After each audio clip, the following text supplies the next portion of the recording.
அவர்களுக்கு நன்றியை தெரிவித்துக் கொள்கின்றேன். இந்த நிகழ்ச்சியினுடைய ஏற்பாட்டாளராக, ஏன்னா இந்த நிகழ்ச்சியில ஒரு விஷயம் நாம் எல்லோருமே முடிவெடுத்தோம். அண்ணன் நயினார் நாகேந்திரன் அவர்கள் தலைமையில் இந்த குழு இருந்த பொழுது நம்ம ஆடம்பரமா ஒரு பெரிய ஒரு இடத்துல ஒரு 2 லட்சம் ரூபாய் வாடகை கொடுத்து 5 லட்சம் ரூபாய் வாடகை கொடுத்து அது போல் எதுவும் செய்யாம ஒரு ஆண்டு முழுவதுமே இந்த நிகழ்ச்சி நடக்க வேண்டும். அதனால நாம் செய்யக்கூடிய பணம் எல்லாமே, பணச்செலவு எல்லாமே அர்த்தபூர்வமா இருக்கும், யாருக்காவது பயன்படணும் அப்படிங்கிற ஒரே காரணத்திற்காக இந்த நிகழ்வு பார்த்தீங்கன்னா இன்னைக்கு ஒரு டென்ட் கொட்டாயில நடந்து கொண்டிருக்கிறது. பெரிய ஆடம்பரம் வேண்டாம், இந்த நிகழ்விலேயே நம்ம ஒரு மெசேஜ் கொடுக்கணும்.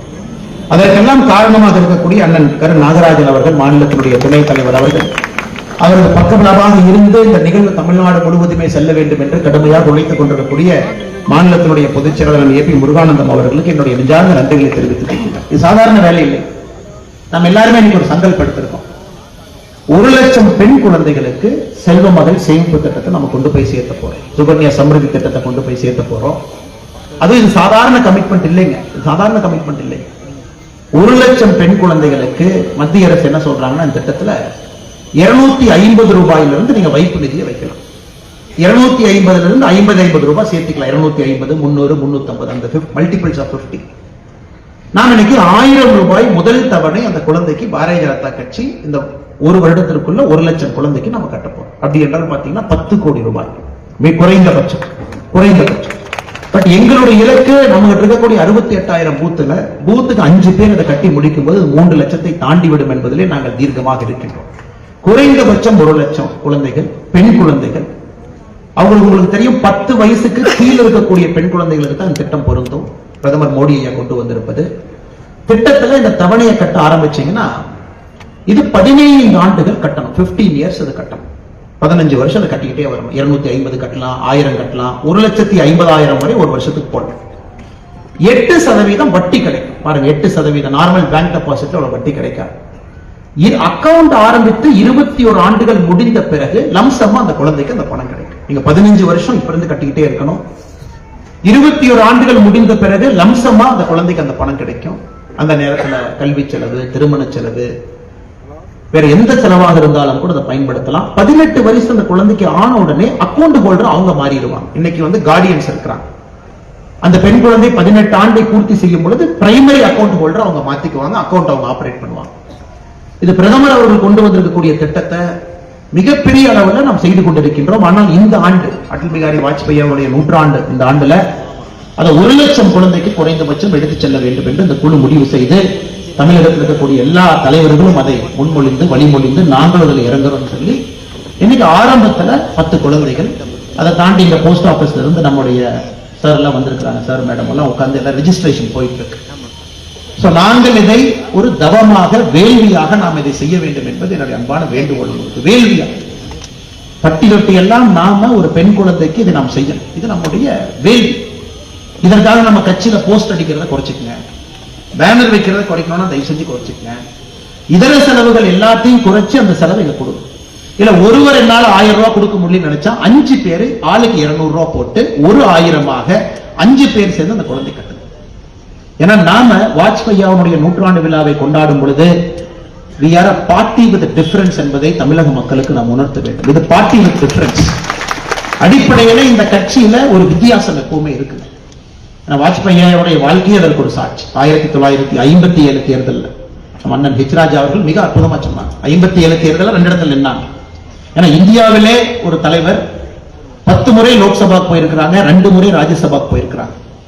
ஆனா 10 முறையும் ஒரே தொகுதியிலிருந்து போகலீங்க. 10 முறை 6 தொகுதியிலிருந்து போயிருக்கிறாங்க. 4 மாநிலத்திலிருந்து போயிருக்கிறாங்க. குஜராத்ல இருந்து போயிருக்கிறாங்க, உத்தரப்பிரதேசல இருந்து போயிருக்கிறாங்க, டெல்லியில இருந்து போயிருக்கிறாங்க, மத்திய பிரதேசல இருந்து போயிருக்கிறாங்க. பாருங்க, வேறு வேறு மாநிலத்திலே ஏற்றுக்கொள்ளப்பட்ட ஒரு தலைவர் 10 முறை லோக்சபா போயிருக்கிறாங்க. 6 தொகுதிகளில் இருந்து பல்ராம்பூர், மதுரா, லக்னோ, குவாலியர், புதுடெல்லி, காந்தி நகர். வேறு வேறு இனம், பேசக்கூடிய மொழிகள் வேறு, ஆனாலும் எல்லோரும் ஏற்றுக்கொள்ளப்பட்ட ஒரு தலைவர் அடல் பிஹாரி வாஜ்பாய். இந்தியாவில் யாருக்காச்சும் இந்த திறமை இருக்கான்னு நீங்க சொல்லி. அதனாலதான் சில தலைவர்கள் அவருடைய வாழ்நாள்ல பொலிட்டிக்கல் லீடர் என்கின்ற வார்த்தையிலிருந்து ஸ்டேட்ஸ்மேன் என்கின்ற வார்த்தைக்கு போயிடுறாங்க. அவர் வாழ்கின்ற காலத்துல ஸ்டேட்ஸ்மேன் அப்படின்னு கேட்கிறார், உலகத் தலைவர். இந்தியாவிலிருந்து எல்லோரும் ஒருங்கிணைத்து உள்ளடக்கி எல்லா மக்களாலும் ஏற்றுக்கொள்ளப்பட்ட சில தலைவர்கள் முக்கியமான ஒரு தலைவர் அடல் பிஹாரி வாஜ்பாய் அவர்கள். அது அவருடைய பெருமை. நம்ம ராஜா சொல்லும் போது ஒரு கருத்தை ரொம்ப ஆணித்தரமா சொன்னாங்க. 13 நாட்கள் ஆட்சியில் இருந்தோம், 13 மாதங்கள் ஆட்சியில் இருந்தோம், 5 ஆண்டுகள் ஆட்சியில் இருந்தோம். 3 முறை இந்தியாவில் நம்ம பார்த்தோம். அதுவும் 1990க்கு பிறகு வாஜ்பாய் முதல் முறையாக ஆட்சிக்கு வருவதற்கு முன்பு 4 முறை தேர்தல் நடந்துச்சு. மக்களுக்கு ஓட்டு போறதே ஒரு வேலையா இருந்தது. 4 முறை தேர்தல். இந்த கூட்டணியில இந்த கட்சி, அடுத்த தேர்தல் நடக்கும்போது அதே கட்சி வேறு கூட்டணி, மக்களுக்கே ஒரே குழப்பம். அந்த நேரத்தில் வாஜ்பாய் அவர்கள் எடுத்த முடிவு பாருங்க. 13 நாள்ல எல்லோருக்குமே தெரியும் அணாயுத சோதனை நாம் நடத்துறோம். ஆனா 2 முறை நடத்த வேண்டிய கட்டாயம். ஏன்னா இந்தியாவை பொறுத்தவரை நம்ம ஒரு விஷயத்தில் தெளிவா இருக்கணும். நம்ம நியூக்ளியர் பவர் என்று சொல்லும் பொழுது நியூக்ளியர் ஃபிஷன்ல இருக்கணும், நியூக்ளியர் ஃபியூஷன்ல இருக்கணும், அட்டாமிக் பாம்ல இருக்கணும், ஹைட்ரஜன் பாம்ல இருக்கணும். இரண்டையும் பூர்த்தி செய்தால் மட்டும்தான் எல்லா நாடுகளுக்கும் சிம்ம சொப்பனமாக நாம் இருக்க முடியும். அதை கம்ப்ளீட் பண்ணணும் அப்படின்னா அந்த இரண்டையும் பூர்த்தி செய்ய வேண்டும் என்பது அடல் பிஹாரி வாஜ்பாயினுடைய கனவு. ஒரே நாள்ல நீங்க வெடிக்க முடியாது, 2 நாட்கள் உங்களுக்கு தேவைப்படும். அது முதல் நாள் நீங்க வெடிச்சிடலாம். வெடிச்சதுக்கு அப்புறம் எல்லோருக்குமே தெரியும் இந்தியா போன்ற ஒரு நாட்டை உலக நாடுகள் எல்லோரும் நசுக்கி பிழிவார்கள் என்று தெரியும். ஏன்னா காம்ப்ரிஹென்சிவ் டெஸ்ட் பேன் ட்ரீட்டி, என்பிடி, இத்தனை ட்ரீட்டி உலகத்தில் இருக்கு. வெடிச்சீங்கன்னா உடனே உங்க மேல அடுத்த நாளே பொருளாதார பேன் அன்னைக்கு போட்டுருவாங்க. பொருளாதார பேன்ல ஒருக்கா நீங்க மாட்டிக்கிட்டீங்க அப்படின்னா அடுத்த 5 ஆண்டுகள் அந்த நாட்டினுடைய முன்னேற்றம் என்பது நீங்க நினைச்சு கூட பார்க்க முடியாது. டெக்னாலஜி எதுவும் உங்களுக்கு வராது, பேசிக் டெக்னாலஜி டிரான்ஸ்பர் நடக்காது. இதை வாஜ்பாய் அவர்கள் முழுமையாக உணர்ந்திருந்தார். அவருக்கு நம்ம 13 நாள்ல வெடிச்சுட்டு அப்படியே போயிடக்கூடாதுன்னு நினைக்கல. அணு ஆயுத சோதனை செய்த பிறகு வரக்கூடிய பிரச்சனையை எதிர்கொள்வதற்கு அவர் இருக்க வேண்டும் என்று நினைத்தார். நல்லா புரிஞ்சுக்கணும். நான் 2 முறை அணு ஆயுத சோதனை நடத்துவோம். மே 11ஆம் தேதி, 13ஆம் தேதி 1998 போக்குறாங்க. முதல் சோதனை நடத்த பொழுது அமெரிக்காவுடைய அதிபர் போன் பண்ணாங்க. பண்ணிட்டீங்க, போதும், நிறுத்துங்க. பாகிஸ்தான் அடுத்து சோதனை செய்வதற்கு தயாரா இருக்கிறாங்க. உலக நாடுகளுடைய பிரஷர், P5 எல்லோருமே அன்னைக்கு நைட்டே இந்தியா மேல ஏகப்பட்ட பொருளாதார சாங்ஷனை போட்டாங்க. ஆனா வாஜ்பாய் அவர்கள் கவலைப்படவில்லை. ஒரு நாள் கேப் கொடுத்து மே 13ஆம் தேதி மறுபடியும் நியூக்ளியர் ஃபிஷனை வெடிச்சு காமிச்சோம். நாம் உலகத்திற்கு சொன்னோம், இந்த 2 விஷயத்தையும் முழுமையாக செய்யக்கூடிய ஒரு நாடாக நாம் வந்து விட்டோம். காரணம் உங்களுக்கு தெரியும் எவ்வளவு அச்சுறுத்தல் நமக்கு இருந்துச்சு. வாஜ்பாயை பொறுத்தவரை பீஸ் த்ரூ ஸ்ட்ரென்த் என்கின்ற வார்த்தையில் ரொம்ப தெளிவா இருந்தாங்க. பலத்தின் மூலமாக அமைதி என்பதில் தெளிவா இருந்தாங்க. அதை இன்னைக்கு உலக நாடுகள் எல்லாம் பேசுறாங்க. பீஸ் த்ரூ ஸ்ட்ரென்த், நம்முடைய பலத்தை காட்டும் பொழுது மட்டும்தான் நமக்கு அமைதி கிடைக்கும் என்பதில் தெல்ல தெளிவா இருந்தாங்க. அதன் பிறகு நீங்க பார்த்தீங்க அந்த பொருளாதார பிரச்சனை நமக்கு எவ்வளவு வந்துச்சுங்க. 99, 2000, 2001 எல்லாத்தையும் தாண்டி 2004 நம்ம ஆட்சி ஒப்படைக்கும் பொழுது ஒரு வளரக்கூடிய நாடா, பொருளாதாரத்திலே மிகவும் முக்கிய ஒரு நாடாக நாம் அதை காங்கிரஸ் கட்சியிட்ட கொடுத்தோம். தொலைநோக்கு பார்வையோடு பணி செய்ய அடல் பிஹாரி வாஜ்பாய். இதெல்லாம் ஸ்டேட்ஸ்மேனுக்கான அர்த்தம். ஏதோ வந்தோம், போனோம், செஞ்சோம், ஒரு சோதனையை வெடிச்சுட்டு அடுத்து நான் கிளம்பி போயிட்டோம், அதை வச்சு எலெக்ஷன் ஜெயிச்சோம், யோசிக்க வேண்டும். அப்படிப்பட்ட ஒரு மனிதரை நாம் எல்லோரும் மனதிலே வைத்து நம்முடைய கட்சி எப்படி வர வேண்டும், நம்முடைய தொண்டர்கள் எல்லோரும் ஒரு சங்கல்பம் எடுத்து இங்கே நின்று கொண்டிருக்கின்றோம். அன்பு சகோதர சகோதரிகள், அது மட்டும் இல்லைங்க.